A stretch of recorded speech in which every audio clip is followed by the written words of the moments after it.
Hello guys, and welcome back to the final video of these group previews. Now on to Group F: Portugal, Turkey, Czech Republic and Georgia. It's a tough group to call, but as I start with all my videos, let's start with a disclaimer of my hair, which is always a good disclaimer. Talking about how on my Instagram and TikTok now there is a poll for you to go and vote of what hairstyle I should go for if England do go on to win the Euros this summer. What mad hairstyle should I go with? Because I'll let you guys decide. My fate is in your hands. But anyway, let's get into the video now and start talking about Portugal and Portugal's route into this Euros, finishing first in the group, beating Liechtenstein 4-0, Luxembourg 6-0, which was a good result. I spoke about Luxembourg the other day about how they're a much improved team now. They're a lot better of a team now.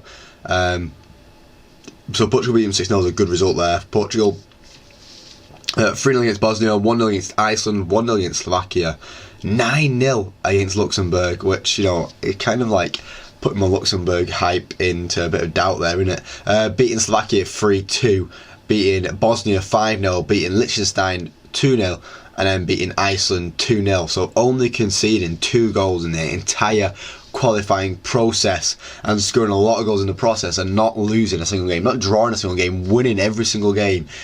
And that's why Portugal are a bit of a team to fear coming into this Euros. They're just ploughing over teams, and it's non-stop.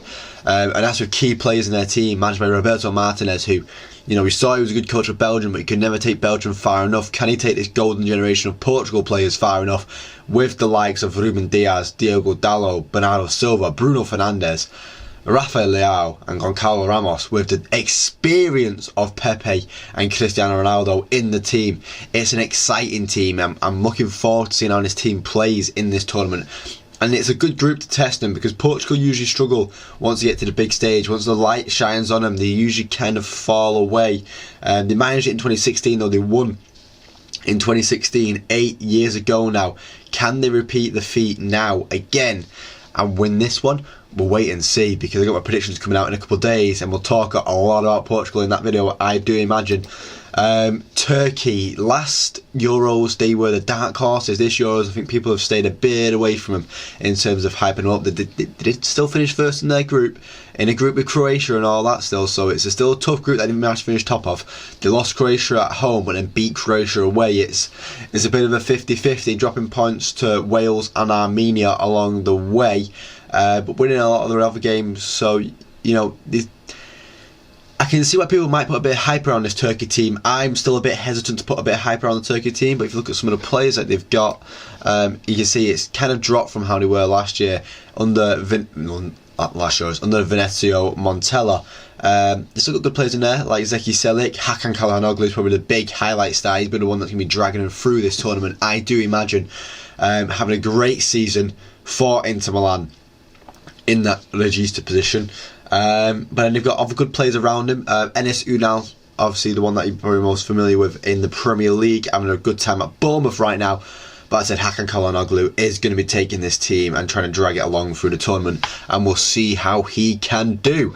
On to the Czech Republic. In the Czech Republic, qualifying second in their group behind Albania, beating Poland, drawing to Moldova, then beating the Faroe Islands and drawing to Albania, then getting beat 3-0 by Albania, then beating Faroe Islands, drawing to Poland, and then beating Moldova. It's a bit 50-50 for Czech here. Yeah, they've good tournament last time, getting into, I think they got into the I think they got to the quarterfinals last time, which is a decent tournament for the Czech Republic. Obviously have won it in the past, so they'll be hoping to reach them heights, but I don't think they will reach them heights. It's an okay qualifying. They probably should have finished top in a group like that. Obviously Poland seemed like the biggest threat, but Albania have had a good qualifying tournament. Key players we're looking at in Ivan Hasek's team, Matej Kovar is a pretty big one, I would say. As a Man United fan, he's won our back. He's had a good season at Leverkusen, keeping the most clean sheets in the Europa League. But then also Vladimir Kufal, who you'll know from West Ham, David Zimmer, who's a young centre-back. They've got a very young team here, and a young promising team with the likes of Adam Holozek in there, and Vaclav Kearney. Scotland is actually 25 now, so he's a bit on the older side. But Patrick Schick and Thomas Souček in there as well. They've got a good team here, the Czech Republic. It's whether they can do anything with it. It's, you know, they've got a group where they can actually test themselves here as well against the likes of Turkey and Georgia. Obviously, I think Portugal will give them a bit of a run for the money, but they've got games they can win in this group, and if they can win the games, and you know, that's what it's about. It's about getting out of the group, and then it's about not losing. And once you're out of the group, it's about not losing. Obviously, it's a knockout tournament. On to Georgia now. On to Georgia and their qualifying. They actually were the lowest qualified team in the whole tournament. That's why I'm going to, you know, back people to beat them, really. Finishing 4th in their group. They finished below Norway in their group, but qualified thanks to their high position in the Nations League, which put them into the qualifying spots, which they managed to pass their way through. We'll get into that in a second, though, because they drew with Norway, then beat Cyprus, then got beat 2-1 by Scotland, then they got hammered by Spain 7-1. And you've seen what Portugal has done to Luxembourg, and you see what can happen to Georgia, and you can see why I think it might happen to Georgia again. Getting beat by Norway 2-1, getting beat by Cyprus 4-0, drawing with Scotland, which is a reason why I might put Scotland a bit of doubt, and then getting beat by Spain again. And then in terms of qualifying, they beat Luxembourg 2-0, which was a surprise to me. I thought Luxembourg would win that game and then beat whoever they came up in that final game. And then Georgia managed to get a 0-0 draw with Greece and then beat Greece on penalties to make their way into the European Championship finals, which is a massive, massive achievement for Georgia. Obviously, thanks to some of the great players having the team under Willie Sagnol.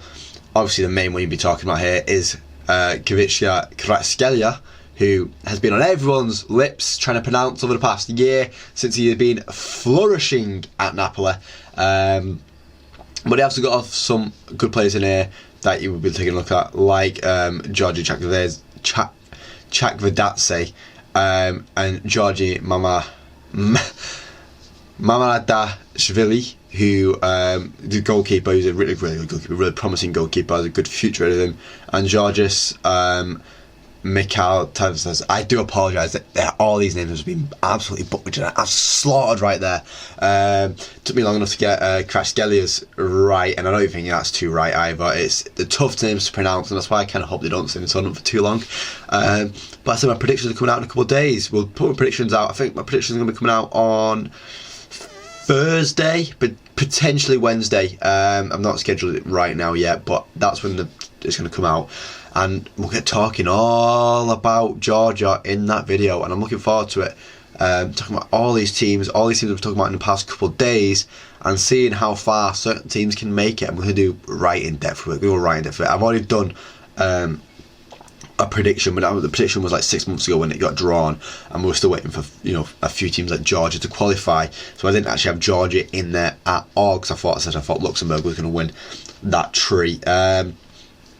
But yeah, predictions coming out soon. That is the end of this video now, guys. I do thank you for watching. Hopefully I see you next time. Please leave a like. You'll see more. Subscribe, because there's more on the channel all the time. Thank you, guys, and once again, hopefully I'll see you again.